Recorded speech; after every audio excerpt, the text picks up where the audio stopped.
So, part 3, yeah, part 3, I think, of the repaint of the Zorki 4, so the series on the repaint. Um, Big disclaimer again, I think I need to make this disclaimer as often as I can for this series. I really have no idea what I'm talking about. Seriously, so take my word for it. I have no idea what I'm talking about. I'm just a guy with a couple of paints and a camera that somebody asked me to repaint. Um, no, those paints are not for the camera. Those are the paints that I use to repaint the lettering, so numbers, letters, whatever. These are animal paints from Tamiya.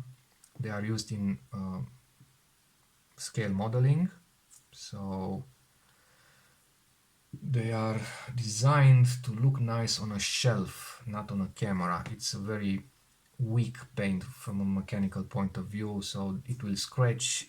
It's very easily attacked by chemical substances. For the letterings, it's okay.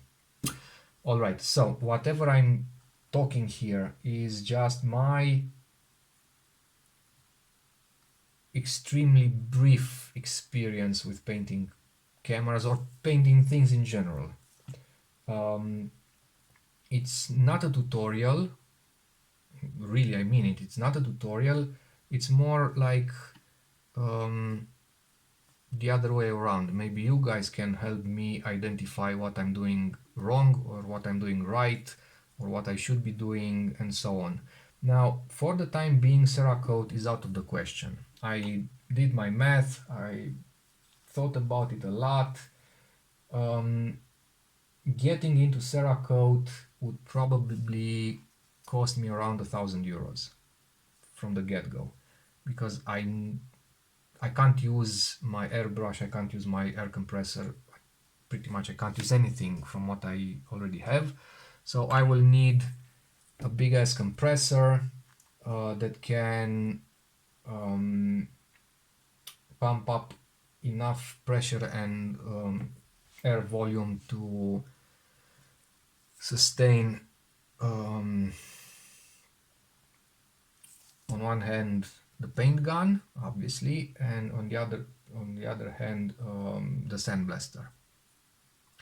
Now, as I said before, and I think I made a mistake on the last video or on the first one, I don't remember. The paint gun uses a high volume at a low pressure, so it's HVLP, and I think I got it the other way around. I think I said low volume high pressure last time, but it's high volume low pressure. So it uses, I don't know, something like 2 bar, 3 bar, something like that. The sandblaster uses like 8 bar, so I will need an air compressor that can pump up 8 bar of pressure and a very very large volume of air, so like 200 liters per minute or something like that, and that has a big enough tank that can sustain a longer period of sandblasting parts. All in all, it's like 250-300 euros for the air compressor alone. 200 euros for the intro kit of from the Cerakote. That's the gun, 3 paints, a jar, a big, I think, the glass jar that's used to measure quantities of stuff. Okay, so that's 200, 300, 500. The sandblasting cabinet is like 100, so 600.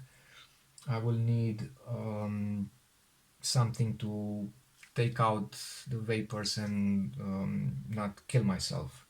That's probably, everything considered, 200 maybe, so that's 800.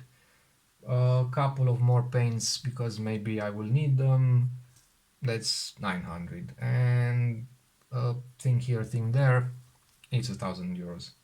Now, for the time being, the budget might or could be one of the issues, but the other big issue is that I don't have the physical room to put everything in.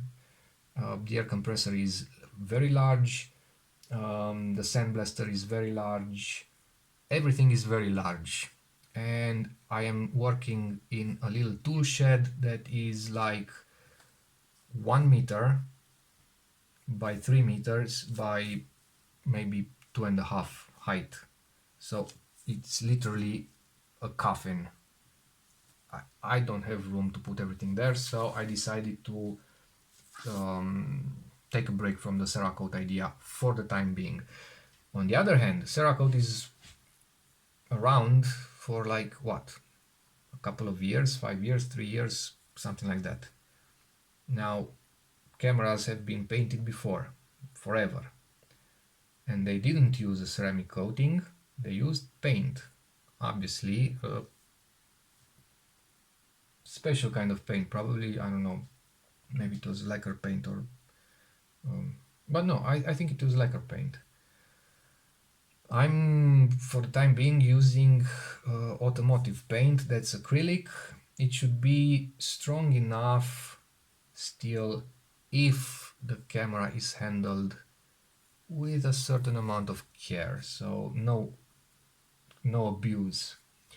And on the other hand, it might actually wear in a more nice way, or a nicer way than the Cerakote. We'll see. For the time being, I have painted two cameras, the ones that I showed you in the first episode, so the black one and the blue Zorki 6. Both of them have arrived safely in the United States. One is in Texas, the other one is in California. So I have no means of monitoring the way the paint holds other than the feedback from the people that have the cameras. This is the third one that will be living in Romania, so it will be easier to monitor, and most likely the next one that I'll be doing will be for myself, and I will try to not use gloves with that camera, not abuse it, but use it normally. So get it in the bag, get it out of the bag, put it down, take it back up, normal usage, and I will see how it holds. If it holds for a decent amount of time, let's say a month or two of intense usage, then it should be fine. If it doesn't, then I will have to change to something else, and if my painting protocol is correct, but maybe you guys can spot something incorrect. That kind of feedback would be awesome. Okay, enough talking. So where are we now? Well, right now we are at this stage. This is the Zorki 4. It's all in this box except the parts that are being painted, and except the shutter. Before I take on the shutter, I will try to make a key that allows me to remove these end caps of the shutter rollers without removing the curtains, because I will not change the curtains and ribbons on this camera because everything is nice on it. The gap is perfect, the gap between the curtains, the shutter speed sounds nice, the shutter times look okay, but I do want to take everything off, clean, re-grease, put back and readjust. So in order to do that, I will make a key using an idea from a very nice guy in Oregon that I've been chatting with for quite some time. Hello, Peter. It will be like a cylinder with a hole. This shaft has 2.9 millimeters, I think, if I remember correctly.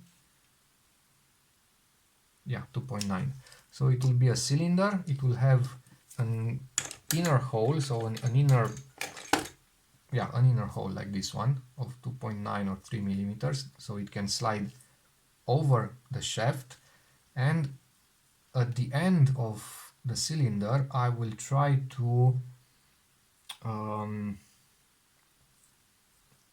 either stick something like a piece of rubber or maybe some dental silicone. I'll try maybe a couple of options. So the idea is get that cylinder on and using friction unscrew the cap, because otherwise you will pretty much have nothing to grab it from, and you need to kind of unglue a part of the end of the curtain, which is bullshit. It's easy to take the entire curtain off, but to just unglue the top part of it, no, not a good idea. This one is easier because you can actually grip the end cap and unscrew it. All right. Okay, so we have the parts, we have the shutter, we have the front plate, and we have everything else that will require painting. And part of everything else is here. These are actually the only parts that have not been chemically dechromed, so I haven't used acid on them.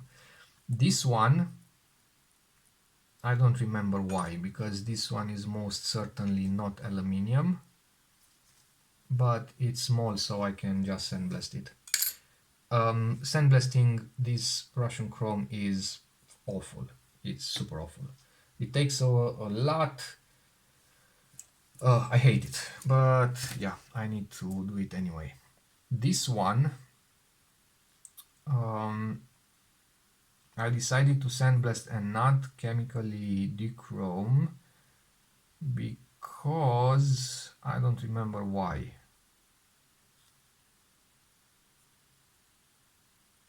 I don't know. I have my doubts about it, so sandblasting is safer. I will protect this end and I will completely stuff something in here so that no blasting and no paint goes inside. And this one, because I don't know what this is, I don't know what kind of metal it is. I tried to scratch it and it looks like steel, but I don't know. The idea is that if you, as I said before, if you dunk aluminium inside hydrochloric acid or muriatic acid, it's gone totally. So I don't want to have to get this lever from another camera. So what's safer is better. These are all the screws that I will be painting. This is from the self-timer lever. This is from one of the dials, I think. Yeah, it's from the counter dial, the center screw. This one is from the cold shoe. These two are the main front screws, so left and right of the lens mount. And these 1, 2, 3, 9 in total are top plate or top cover and top plate. I will be sandblasting everything, primer, paint, clear coat and so on. All right, and then we have, for the time being, this is the top plate sandblasted and primed. Now this is a rattle can primer.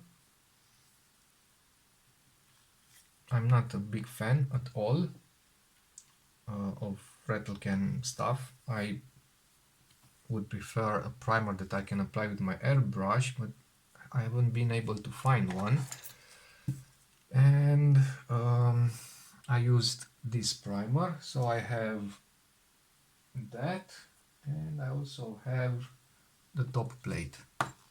Now this is how it looks like after priming, and this is my first question: does it feel right to you or not?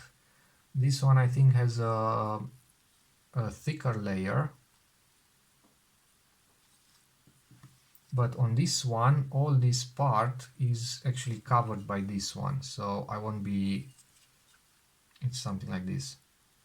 I don't really care about this part. Initially I said I wouldn't paint it and I would leave it chromed, but sandblasting around is not really possible without masking. I didn't mask it, so I eventually sandblasted everything. It doesn't matter. Also primed, but not so well on the underside because nothing ever happens here, so there's no reason for chipping. Both these parts have been spared from acid bath because on this one there is something here like an inner bush that is made from something that contains aluminum, and that dissolves and then the central shaft wobbles. Okay, and on this part, this eyepiece is actually made of aluminum. So if you don't want to lose it, you will need to sandblast and not etch. Alright, now one of the mistakes I did before, I think, is the fact that I did not sand down the primer. Normally you would have to use sandpaper, like, I don't know, I don't remember the specs on for this primer, but it's something like 400 grit. This is 800, so it's not good anyway. So that you create a porous surface that the paint can adhere to. Now, okay, I could sand this part as much as possible. I will also have to do something with this dent. I should have done this before painting, but I will probably just do it afterwards. Anyway, so because I can't really do that, is this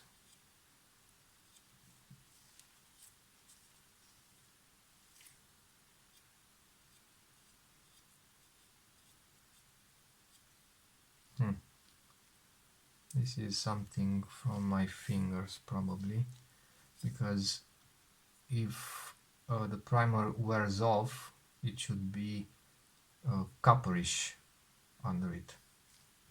Anyway, so what was I saying? Yeah, about the sanding. I can't sand them, so I will sandblast them.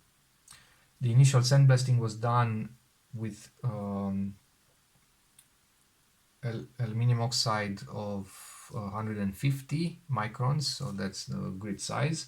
And now for the sandblasting of the primer, I will use 50 microns and at a much lower pressure, maybe 2 bars, maybe even less, because otherwise it will obviously pop off.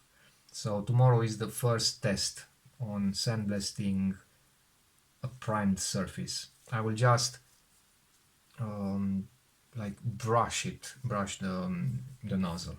hopefully something good comes out of it.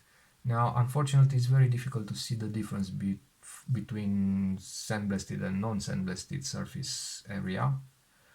I would expect something a bit more rough as surface texture. Okay, so my protocol for now is oh no, before that, so these two pieces were sandblasted and primed, and I have these are the parts that I actually submerged in the acid, and this is what the material looks without the chrome. Quite interesting, nice and shiny. This one was sitting like this, and apparently the acid didn't go beneath it, but it's okay. I will sandblast everything so I have the rough texture, and then I will prime everything, and then I will sandblast them again, and then I will paint them again. Alright, so my protocol so far has been this: either initially a chemical etch or chemical dechroming, followed by conventional sandblasting, then one application of primer. The primer is from Spectral, and it's called under 295 or something like that. I don't really know if it's acid or not, but it doesn't matter because the surface is already etched by the sandblasting procedure. I thought of adding another step of acid etch, like submerge everything before the primer in vinegar. So I would create a etched surface, but I think the sandblaster is actually even better. Maybe a combination, I don't know. Okay, so dechrome, sandblast, cleaning in acetone, so it's fat free. Then primer, one layer of primer, I mean more or multiple layers in a quick succession. So layer, layer, layer, layer until I have everything uniformly covered, and then leave it to dry. Sandblast it again lightly, and then one or two coats of paint, one or two coats of clear coat, and oven time. And for the oven time, probably something like 30-40 minutes at 60 degrees should be enough. That's pretty much what the specs on the paint tell us that we should do. Okay, so this is actually the point where I could really benefit from any kind of opinions, suggestions, and so on. Hopefully my protocol is good enough for the time being. Obviously I will experiment more, test more along the way, but for the time being this is my protocol. Okay, so this was like an intermediate episode, and next time I will hopefully have everything put back together, or maybe I will make another episode, maybe smaller, shorter, with the painted parts before I put them back together.